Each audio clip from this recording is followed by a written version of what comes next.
Bismillahir Rahmanir Rahim. Welcome to the Community Conversations. This is a Hujjat initiative. In these regular conversations with individuals, we will explore their struggle, achievement, courage, and disappointment that shaped and guided their faith, family, and community. Today we have with us a well-known volunteer of our community who is nowadays seen at various Kabrastan as he is the head of burial committee. In the past, he has served the community at various levels and is still an active volunteer. Our volunteers are the central cog around which the whole of our Hujjat community will revolve. He is Al-Hajj Shabbirbhai Kassam. Welcome, Shabbirbhai. Assalamu alaikum, Shabbirbhai. Shabbirbhai was born in Kampala in August 1957. He did his primary schooling in Kampala at Ithna-Asheri school in Kampala, followed by secondary school up to second year at Agha Khan High School, Kololo, in Kampala. In 1972, he had to leave Kampala when Idi Amin expelled Asians from Uganda, and he arrived in the UK, where he continued his senior studies. Presently, he is running successful businesses that he owns. By instinct, he is an entrepreneur. He lives in London with his wife and is a grandfather to 3 children. He is a keen sportsman and played foundational role, or one of the foundational role, in promoting sports with community generally. Welcome again, Shabbirbhai. Thank you, Sultan. Thank you for the introduction. All right. Okay, now, being the head of burial committee, you're always in the Kabrastan. So how do you manage to sort of make your time for the business as well as this voluntary work? Because I think burial is such a thing, you never know when it's going to occur. So how do you manage it? It is difficult, but I'd say that I'm blessed that I've got this particular voluntary work that I'm doing. As far as the business goes, I've got good staff who are working for me. I've got a full-time pharmacist, and I've got 3 full-time staff that are working in the pharmacy, which allows me to come out as and when I want to come out. So I'm not full-time required in the pharmacy. And it gets difficult at times because you get phone calls early part of the morning if somebody has died. So we have to arrange not only from the Kabrastan, from the burial of collection of a deceased from the hospital or wherever the person might be. As you understand, we are doing one now today, literally. That's as right, we you speak. told me, yes. So that's why we are delaying this interview. And so we have to collect a person from the hospital or wherever the person has died. And then the ghusl kafan is taken care of, which is done mostly in the evening for the men side of it, and for the ladies it's done in the afternoon or whenever they are required. All right, okay, it's timetable like that. It's timetable accordingly, because most of men are working in the daytime, so they cannot commit themselves. However, saying that sometimes we do get some ghusl kafan that are done in the morning or afternoon time, and also subject to when we get the slot for the burial at the Kabrastan. And from there, we've got a team. Alhamdulillah, we have a good team. We are working all hand in hand. So we have all equal roles to play for. So there's a ghusl kafan team, and then we have the burial side of it. All right. So then so it's delegated like that. It's delegated like that. So alhamdulillah, we have a good team which we work for. And then after that, Kabrastan is done, then there is a siyaka, which is the majalis for the so all family. This is arranged by the burial committee? It's all done by the burial team, yes. So it's quite an involved so it's a vast involvement regarding and the time that's taken by the volunteers. It's all voluntary services, which is alhamdulillah very good. And in our community, that is a key role behind all that. So it is one of the major roles. Arising out of that, how many burials normally our burial committee would be doing, say, per year? Wow. Or per month, say. So if you take, are you talking about the total burials or just the community? I'll come to the community afterwards, but totally, because I think people do approach it, don't they? Oh yeah, we do burials from all sorts of communities, from the Iraqi, such as what? From the Iraqi community, Irani community, some Pakistani community, some Bohra's community we do. And some burials, not burials, but the ghusl kafan we arrange with other funeral directors where they are taken abroad, like Najaf or Pakistan or Karbala or wherever they may want to take the deceased person. So overall, if you think, looking at nearly... Averagely? It's about 200 to 300 a year. Wow. Yeah, 200 to 300. Yeah, easy. It would be easily, At least 200, I would say. So among the 300, how many sort of from our own community? From our community, we're looking at about 30, 40 at the max per over year. the year. Yeah, right. yeah, Okay. So in the last week, we've done quite a few, and from that only one burial we did from our community. So you can we might have done about 6. And from that, just it's one we've done from our community. Really? So there are quite a few outside burials that we handle now. Yeah. I mean, that's expected, isn't it? Because demographically, I think our community, when they arrived, it was a young community. Yeah. But now demographically, it's obviously changing. Yeah. We are now having older generation, and then, of course, ill health. And COVID obviously did not help either. COVID time we were doing a lot, actually. In fact, we were handling 4 to 5 ghusl kafans a day. Some of them we were handling ourselves, others were done... The burials were done by the other funeral directors. Okay. But the ghusl kafan during COVID time, alhamdulillah, we managed to do every ghusl kafan that was coming to us, whether it was COVID or non-COVID case. We had a special uniform that we were wearing during the COVID time. Yeah. You had to follow certain regulations. We had to follow some criteria. How was the community's cooperation during that time? Oh, it was excellent, brilliant. Excellent. Honestly, at the time, Al-Hajj Anwar Jagani was handling that side of and I was his assistant in that side of it. And we had a good team. We had a good burial team working towards it, and many volunteers came in as well. Because most of the volunteers who came in were not working at the time. Because, COVID time, everything was shut down. So we had a good number of volunteers who came over and were helping, and we were doing almost like 4 a day at times. And the government advice was quite forthcoming, and they were helpful as well? Yes. Right. Yeah. We had a good NHS guideline that we were following. Right. And they were aware of our Muslim sort of burials way of...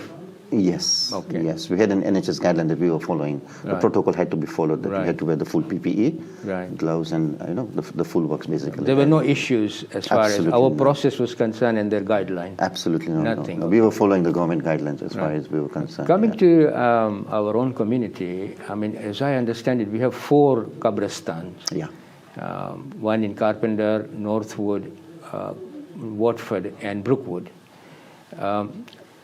I mean, I've been living in London now for 3 years, and I've seen that the space is diminishing. So do you have any plans for future? How are we going to sort of manage that side of it? Yeah, we are in touch with the council. So Watford Council, currently North Watford is very few graveyards remaining. Carpenter's Park, we have few remaining on our G section, which we call the upper section. Yeah.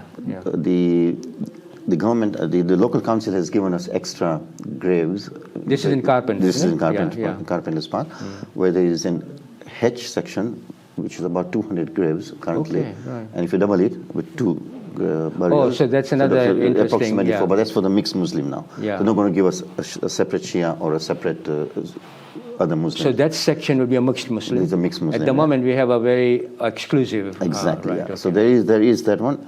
And we've had a meeting with Watford Council.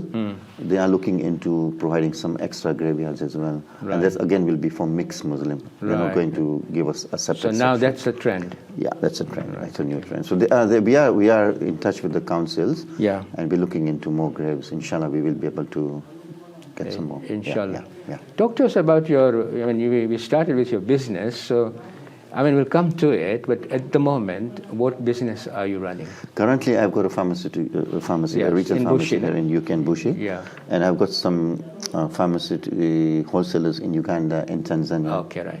So you have a wholesale. So we've got a kind of a wholesale section, and the retail section. We do manufacture some medicines into the East African region from India. Okay. So I've got a small kind of a shareholding in India pharmaceutical as well as a factory. We'll come to how you ended up there afterwards. But let's look at your childhood now. You were born in? Born in Kampala, in the Zambia hospital. Okay. I'm the 5th in the family, sibling of 10, as you know. Yeah.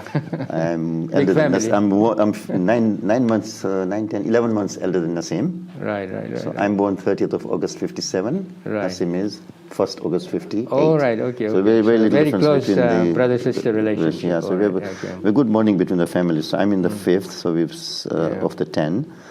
3 of us as brothers and 7 sisters. Yeah. And so can you remember, when were you expelled and how old were you? I was 15 when I came to UK. Right. So can you remember your life in Kampala? Yeah. When you were young? Yeah. Talk to us about... I do remember quite a lot. I was very sporty, very mischievous. And that's one of the reasons that, as you can see my fingers, that's my famous fingers. That, how did you do that? Happened. This was done back in Uganda as we were staying in Kampala and supposed to be sleeping at home. And, back home we had farms in the early 60s and 70s. What Many farms were there? This was egg grading farm from chicken farm, poultry farm. Poultry, yeah. And cows, milking, what do you call the word? Sorry, you'll have to cut that one a bit. He doesn't have to, don't worry about it. Even I wouldn't know. So basically cattle rearing. Cattle rearing, right, to milking and all. So what happens back in Uganda, in Kampala, was that the eggs used to come from the farm locally, and then it comes into our garage where we were staying upstairs, and there was a garage. In the evening they would come in, and they would be graded, like 1, 2, 3 size. Yeah. So it's a special machine that actually does the grading, and it slots into it. Back in the days, I was about 6, 7 maybe at the most, and we remember we were collecting small reels to make toys and funny things like that, car toys and all that. So I remember this distinctly, like a toy-shaped rubber kind of a thing, railing, and then like a cycle chain going around. Yeah. So that this night, so I was supposed to be sleeping, and I remember the lorry coming in from the farm. I walked downstairs. When you after?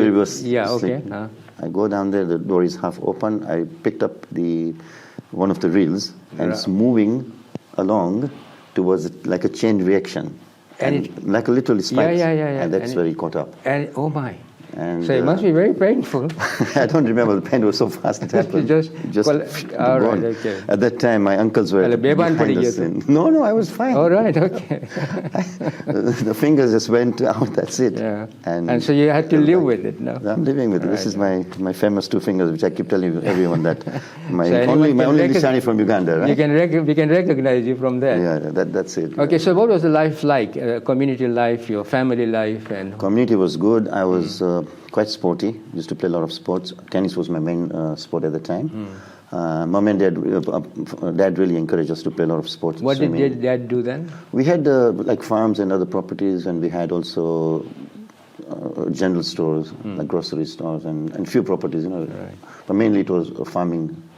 Dad comes from named Sherali Ahmad Kassam family, right? Yeah. And mom? Mom is Kulsumbai. From which family? Papa is from Ahmad Kassam family. Right. Mummy is from Mulji Walji family. Mulji family related to the Jamal Waljis and all that family. Right. Okay. And Papa is from Kassam family. Eventually, our surname is Bimani. So you're a Bimani. The Bimani Kutum. Okay. Yeah.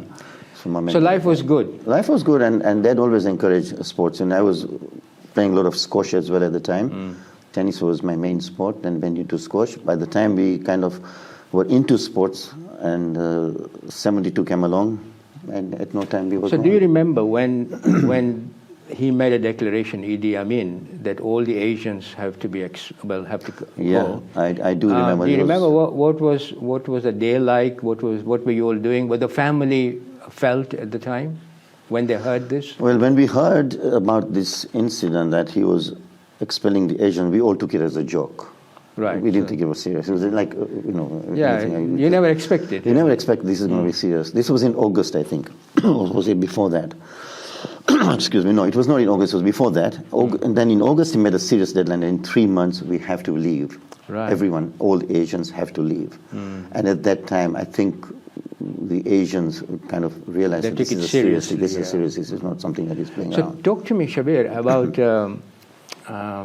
about your own journey, what you saw when you had to leave on that day. how did you live? What happened in the family? Were you split up in any way until you arrived in the UK? Yeah, sure. So going back in the days, I remember I was at school, Agha Khan High School, Kololo, and we were told basically before that we were told anytime one of us, like the families, will leave, anybody. Okay. And my sister Mumtaz was quite active in played an active role making sure that we all got the passports sorted out beforehand. Yeah. And because the siblings, we were the age over the 15 years, we had to get our own passports. The rest of my siblings from Shenaz, Munawar down to Nusrat, Nazin, they were on Papa's name as a passport name holder, so they could not get the name. They could not get the passports. So we had to get British passports for ourselves. So from Zainab, Mumtaz, Mohsin, and myself and Naseem, the 5 of us left early from UK, from Uganda to come to UK, and the rest of the siblings had to leave. Had to wait until they left. I think it was the 9th of October, and they were taken to Malta. So split, the family split. 9th of September, October, one of those. I think it was October, yeah. Right. So it was split. So in my days, I remember when I was at school, and we were told that any time you will be called out and you will have to leave. So one time I was at school, and I remember a driver coming along, and my teacher told me that you have to now leave. Little did we know what's happening. So came down, driver took us, and then collected Naseem from her school, and we went home. And our suitcases were packed, ready, and it's kind of a commotion everywhere. You know, people are here, there. Somebody is leaving, somebody is not leaving. And suddenly, sorry, to be a bit emotional. Don't worry. Can I drink water if you don't mind? Yeah. And it so happened that we were just told, you have to leave now. We just about to say Khudafis to everybody. I remember my uncle, my dad, and like literally saying Khudafis, and we left. Yeah. So from home, we just left and said Khudafis to everybody, whoever was there at the time. So it was myself, Mohsin, Mumtaz, and Naseem. We left at the time. Zainab left, I think, few months before we did. Right. So now here we are at like a matatu, like a taxi. Camel comes along, and as we were leaving, like every few miles, there are checkup points going along. The soldiers were there. Yeah, this is the time. And as we left, we had to literally come out of the taxi, and then they come and they check everything. They check suitcases, they check this, and we left. And we reached the airport, and at that time we were told that your plane is going to come anytime. Here we don't know what's happening because it's chaos everywhere. Literally, airports there's so many people, you just don't know what's happening.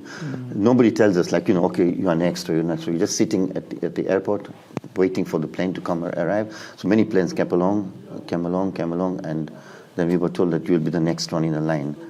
Again, nothing happens.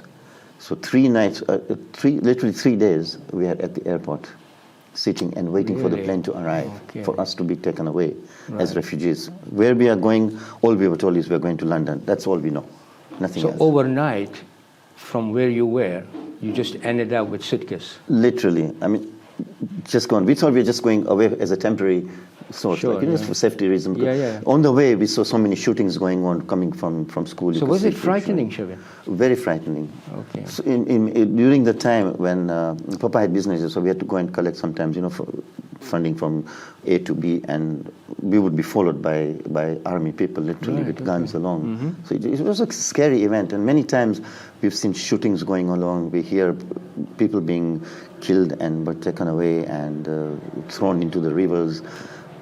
So many stories that you hear, and they're all true stories. There was this Mabira forest where people were dumped after being killed, literally. Okay.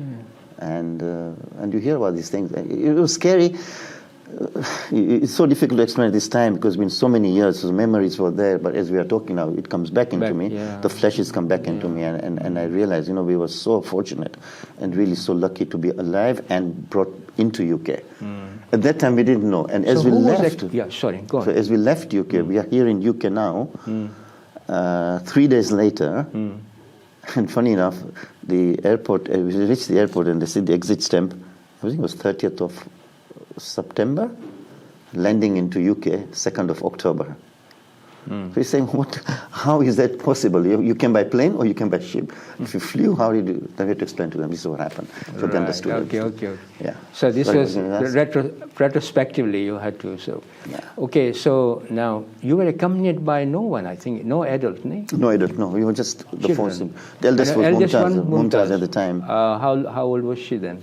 So I was 15, so she would have been 17, maybe 18 at the most. So really, 17. really. So we were all four siblings that came taken straight into the refugee camp. Right. And Zainab was here already, like 3 months beforehand. Yeah, so she was staying with my uncle Ghulam Ali Chacha. That's right. So she was here beforehand. So now, when you arrived at Stansted, did you arrive at Stansted? Or? No, there's one airport I can't remember. You can't remember. But I do remember as we came in, there was a tunnel, so could have been Heathrow, but I can't remember off myself whether it was Stansted. Okay, then you were taken to refugee camp.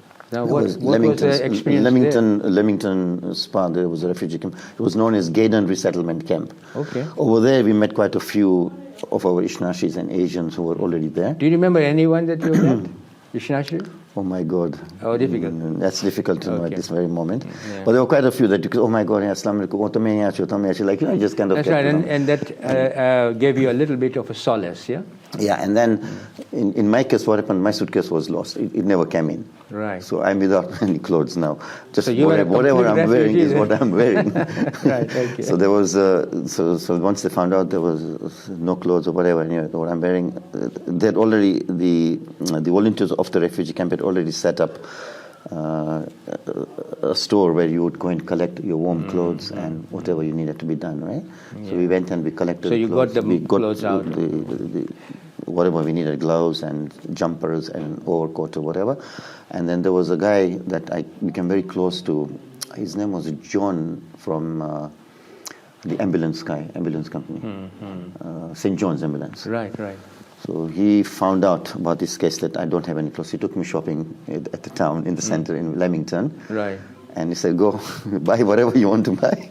I've never done shopping before. And then he paid for it? He paid for it. Yes. Okay. So you just come on, let's go shopping. It just shows the generosity of people. So, it's a blessing. Like I said, we were fortunate that we came along to UK. And so in a way, UK provided you with a good shelter. It did. Yeah, it did. So now, life in refugee camp, I mean, how long did you stay?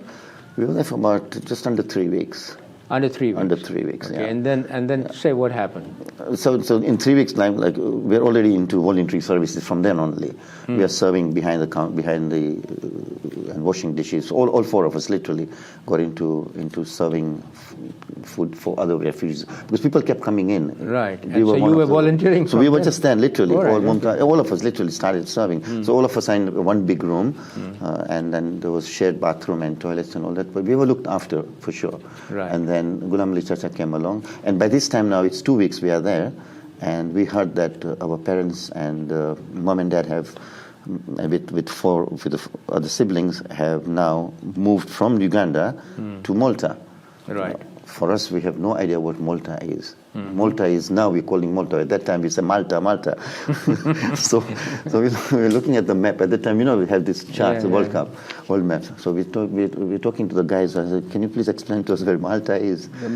What is Malta anyway? So Malta, you mean? So there's a tiny little dot island above Africa. Right. It's Malta. Right. So that's when we know that's where they are. No communication, no contact. Absolutely not. So we're just kind of looking at each other and thinking, where the heck is, where are they now? So sad because we didn't see them.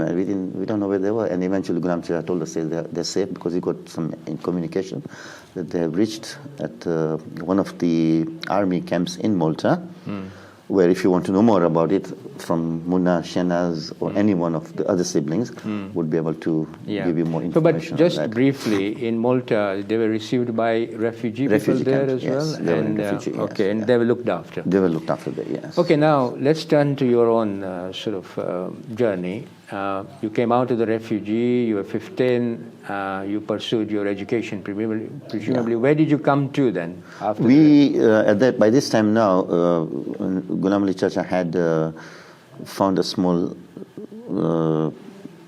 house. We were renting 2 bedrooms in Ilford, because he was staying in Ilford at the time. Right. And just literally 5 minutes walk from Ilford, where he was staying, we had a Sikh family. They looked after us. We rented 2 rooms from them, and we were sharing kitchen and bathroom and all that. At that time, bathrooms had coins, literally 20p coin. For 50p coins, you need to put in to get hot water.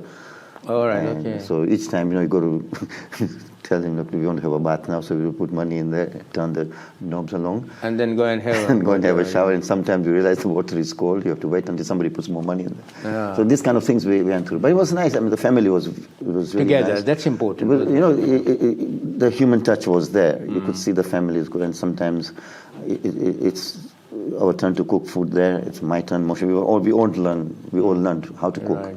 We make chapati, we were making all different kind of food and take it upstairs, have dinner, lunch, whatever. So all 5, by this time now, all 5 of us are now moved into this 2-bedroom.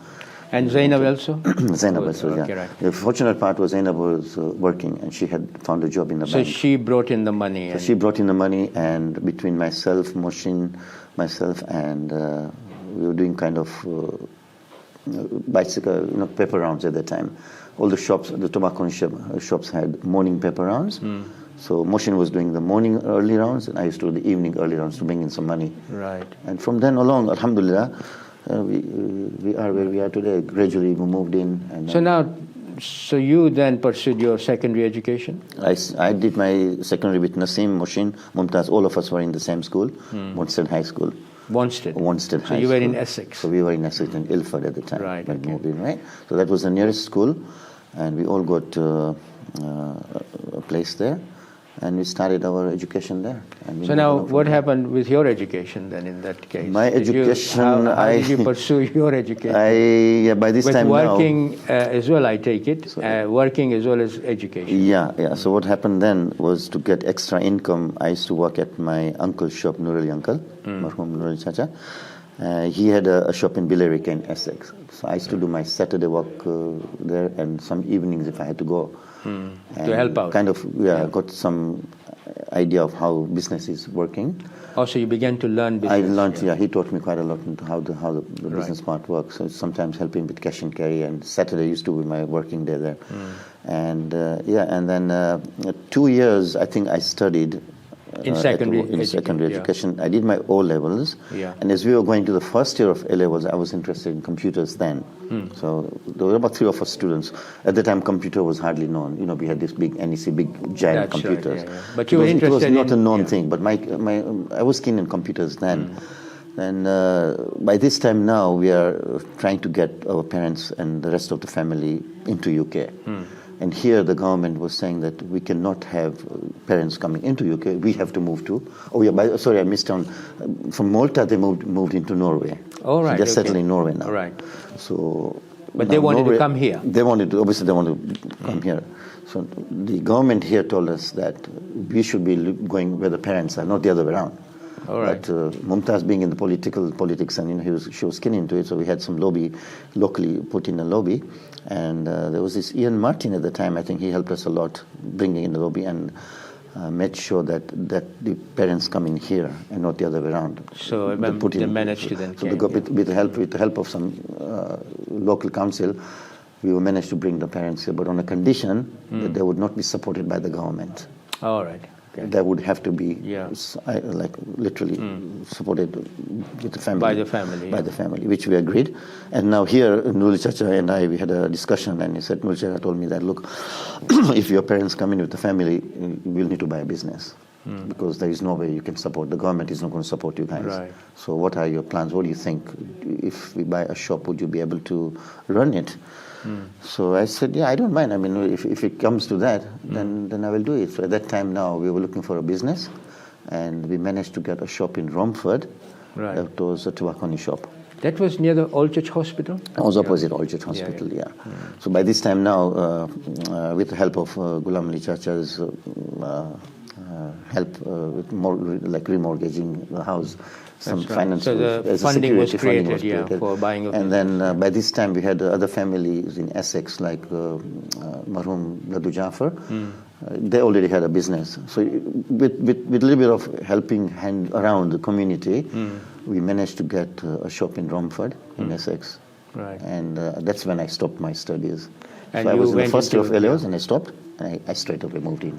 Okay, so now now you are now becoming an entrepreneur instead of computing scientist or something like that. A completely different business. The business was initially difficult. It was not as easy as I would have said. Working in a tobacco shop, and that's by this time now. Obviously, the parents have come in, so I did a fast forward there. So what happened then in between that time, as we were hoping the parents would come in, we moved from Ilford. We moved into Seven Kings because now we know that they're coming in, so we needed some more space. So we got a 3-bedroom house in a 3-bedroom shared accommodation again, with our own kitchen, and I think bathroom was as well. But your own house this time? No, still rented. Still rented. So still renting. So parents came along, and so now we are all 10 of us staying. So eventually, now the whole family is in one. Right. Okay. And that became a resource for you as well. So now we are all settled here, and obviously accommodation is still small. We've got 2 bedrooms now, but the dining area separate. So we're all kind of sleeping in. I remember Nassim and myself were sleeping in the dining area, and the rest of us are in another room. By this time, now we're going to school as well. So we got all piled up of mattresses, literally. As we live in, Mommy puts up the mattresses on the sides. Night comes, the mattresses along there. But at least the best part was we were all together. Yeah. That was the beautiful thing, that the whole family is back together.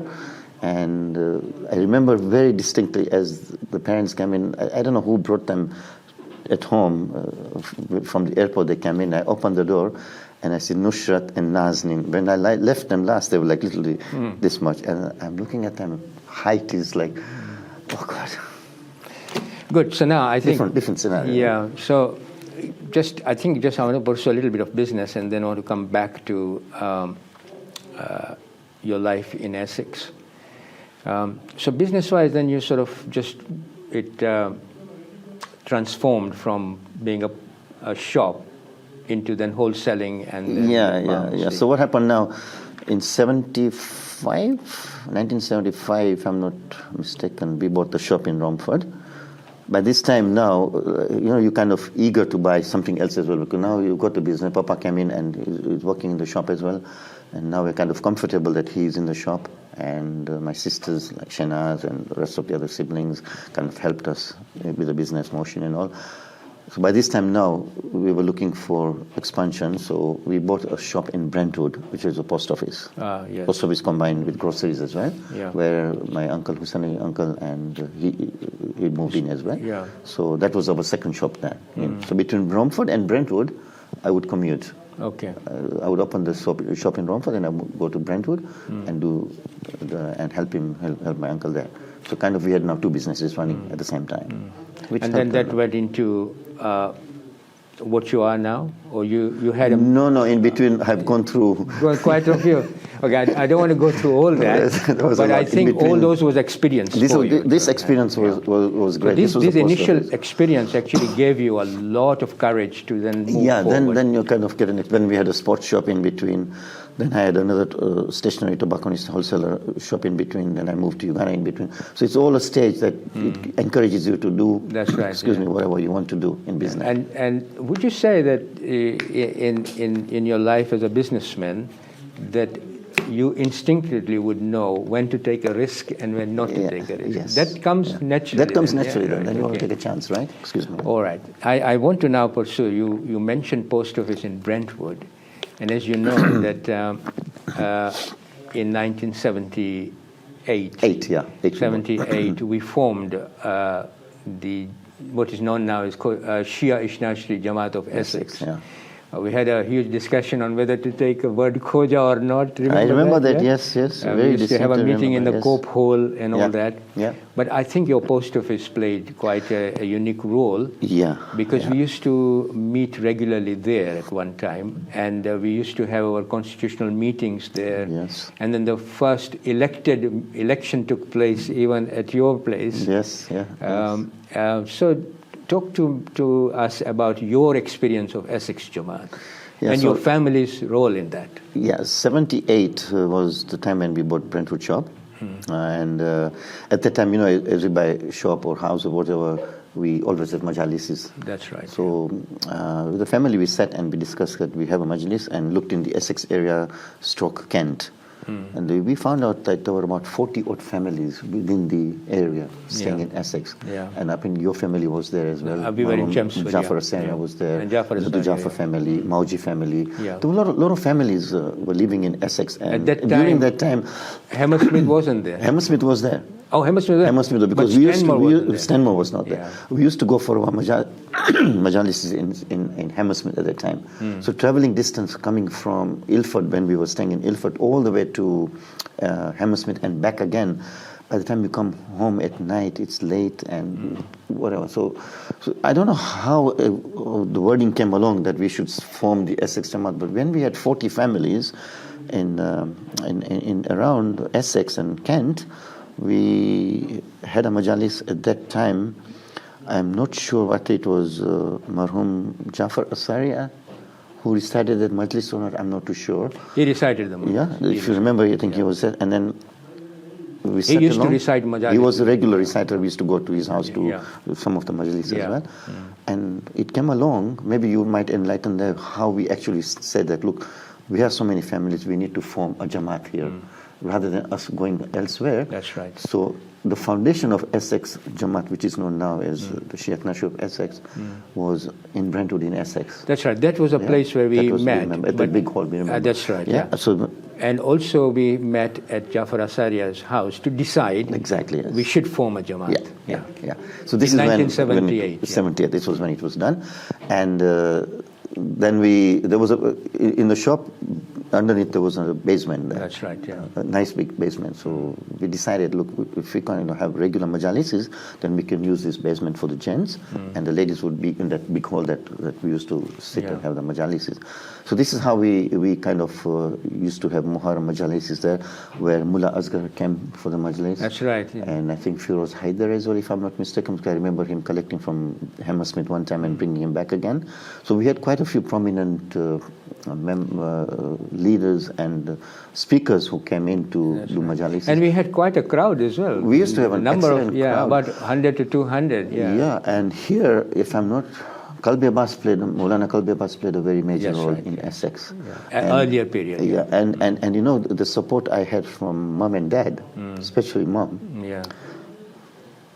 was great. I remember she used to cook dinners for everyone. So it was like a mobile Jamaat. So as the Jamaat she used to bring her own utensils as well. She used to cook, and it was a mobile Jamaat. I distinctly remember keeping all my speakers and the phone, the curtains and everything literally in the car. So wherever, if there are more people coming, so we would have it in the Cope Hall. Sometimes we would have it in the Worldly Hospital Hall, because at that time there was a hospital, right? Church Hall as well. So various places we would just call and each also other. Your basement as well. Basement was heavily used. So Alhamdulillah. So that was one of the. Now Shabbir, there are two other life journeys that I want to touch upon. One of them is you were a very keen sportsman. So talk to me or share with us about the sporting activities from, say, Essex Jamaat onwards, and eventually the evolution of take-up of the sports even within many other Khoja Jamaats. So sporting-wise... Or at least competition-wise. So what we do now is... this is going back when we were in Romford. And we were quite closely in touch with Peterborough, because my uncle Marhum Amir Jata was there. That's right. So more or less every other week, 2 weeks, 3 weeks, whatever, we are in Peterborough, and a lot of our Ithna-Asheris moved from when they were expelled from Uganda, moved into Peterborough. So Peterborough had a farm Jamaat there. Essex at the time. And they had the first mosque as well. They had a first mosque, yes. Khoja Ithna-Asheri That's right, So we were in touch with a lot of people there in Peterborough. I knew Istiaq quite well, Istiaq Ibrahim. That's right. Who was, at that time was a sports secretary then. So we just kind of talking to each other, why don't we get together and play along? And at that time, Marhum Anwar Hasham was in Peterborough, and then kind of between Peterborough and London. So I remember him telling us, why don't you guys get together and do something sporting wise? So between Peterborough and Essex, at the time there was no Essex Jamaat. We were known as Essex. We just called ourselves as Essex Shia youths. I think at that time you were there. Zishan was there as well, your brother, and Muhammad and Marhum Shiraz. Yeah. At that time he was in Dubai. But if you remember distinctly, three of us, we went there. Yeah. We formed, so it was the Panjwanis, the Kassams, and a few other. Saif Najafi was there, if you remember. Saif Najafi, the dentist. Yeah. So we kind of got together because we were playing some cricket at that time. So why don't we just form ourselves and go to Peterborough? So we played. Make ourselves known as Essex. Exactly. So we went there. We played badminton. We had squash games there. We had tennis played. And I don't know if you remember this very particular. Football, we were useless. So we never touched football. So we went in there and we played cricket. I don't know if you remember the first game we played against Peterborough. Very well. Yeah. They took us out in 32. 32 runs. Remember? Yeah, yes. So what happened? The guys say, "Okay, come on, let's play 32." They were so confident. 32, yeah. And we're looking, how can we? 32. Okay, fine. So what happens is Peterborough guys decide to come in. They reverse their batting order. So 11 plays number 1, 2, 3, so whatever, and so on. And funny enough, or whatever, we can laugh now, but that I think it was funny for them. We thrashed them in 28 runs. 28, yeah. You remember that? Yes. Yeah? And then Maulana also came at the time. And that I will never forget. So each time I meet, whenever I meet Istaq and the gang there. And it's an embarrassing episode. So we played. At that time, if I'm not mistaken, even my sisters were playing there. I think Zainab played or Nazin, one of them even participated because we could not meet 11 players there. So that's how we were. So the first women player. So women were playing sports at the time, Yeah. and I think Nazin or Zainab was at the time they were playing, and so they were also presenting us in the game. So that's how I remember. And then from then on, we kind of realized that no, we have a potential, and. I remember going to Anwar Hasham's restaurant at the time, Tikka Center in Wembley. I went with Moshin and Nurul uncle. And we were just talking with Amir Bhai, was there as Amir Hasham. He said, why don't you guys form a proper team with Peterborough Jamaat? By this time now, Birmingham Jamaat had been formed, and Portsmouth was ready. And by this time now, Essex is ready as well. So 4 Jamaats, we formed as a team, playing against each other. Yeah. And Anwar Bhai Hasham said, look, you formed and play tournaments, and we will sponsor you guys. That's right. It's known as the Hasham Cup. Hasham Shield, if you remember. Hasham Shield, yeah. So the first tournament was held in Peterborough, Hasham Shield That's tournament. Right, yeah. So if you remember, in Hasham Shield, we used to have, during Easter, we played indoor sports. And then which summer. is volleyball, football, right, squash, badminton, and table tennis. Yeah. And summertime, the bank holiday, August, was for cricket. Yeah. So these 2 days were booked in our for quite calendar. a number of years, wasn't it? That went on for many years. Yeah. So it was fixed. And these 4 Jamaats had regular events. So it started from Peterborough, Essex would host it, Peterborough Jamaat would host, and Birmingham would host, and then Portsmouth would. So all 4 would take turns. We used to also bring bhajia and chutney. Exactly. If you remember, we used to have these bhajias behind in the shop. There. That little room, Mom used to cook some things, pilau and all that. Yeah. So this is how we have come up in sports. Basically, we didn't have halls at the time to hire. No. We didn't have any money. We used to make our own sandwiches, pilau, bring it along with tea, flasks. That was family. It was a very mobile thing. Amazing. Those days are missed now. So this is how. Well, the Hasham Shield then eventually matured into. So Hasham Shield came into. I think then World Federation kind of took over the youth wing of that body. Yeah. If I'm mistaken, you were chairing it at that time. That's right. And I was the secretary under you in the sports wing. Right, yes. So we had the youth wing had the literary section, sports, and other activities. If I'm not mistaken, you might enlighten me on that one. No, and I was chairing the sports side of it. Particularly the Ithna-Asheri Union part of it, you were much more active. In that. We can talk about that as well. In that one. But this is how Hasham Shield then evolved into sort of national sports and then the global one. Then it became more familiar. By this time now, London Jamaat was forming, and we could not contact anybody in London Jamaat between the south and the north. Right. So gradually, after a few years, the London Jamaat, we got in touch with somebody in London Jamaat and said, look, why don't you also join in? So we had 6 Jamaat, South London Jamaat, London, so from 4 north, to 6, yeah. And it became 6. Yeah. And then kind of it slowly mushroomed into the World Federation. And in the first tournament we went to Africa, didn't we, Nairobi? That was in 86. Yeah, that comes at a later date. Later stage, but yeah. by this time now, the formation of Ithna-Asheri, formation of Hashim Shield turned into the World Federation one. Yeah. Then MEMT took over, That's which is right. now known as Mullah Asghar Memorial Mullah Trophy. Asghar Memorial Yeah, Tournament. but that is the stage it went through. Right. So today it's known as MEMT, but the original of MEMT, if you look into it, That's is the Hashim Shield. We should Shield. not forget that. And then original of Hashim Shield is what you described. This is how it goes, you know. Yeah, So that history so needs the history to be, has to be noted. Yeah, that history the needs to be formation noted, of where we are today in Yeah. sporting and volunteering, It whatever started it is, like that, it started yeah. from this Yeah. area. Peterborough, Essex, Essex. yeah. Gradually it went into Portsmouth, Birmingham, gradually coming into Yeah. all these things. And then we had many tournaments in between going into that.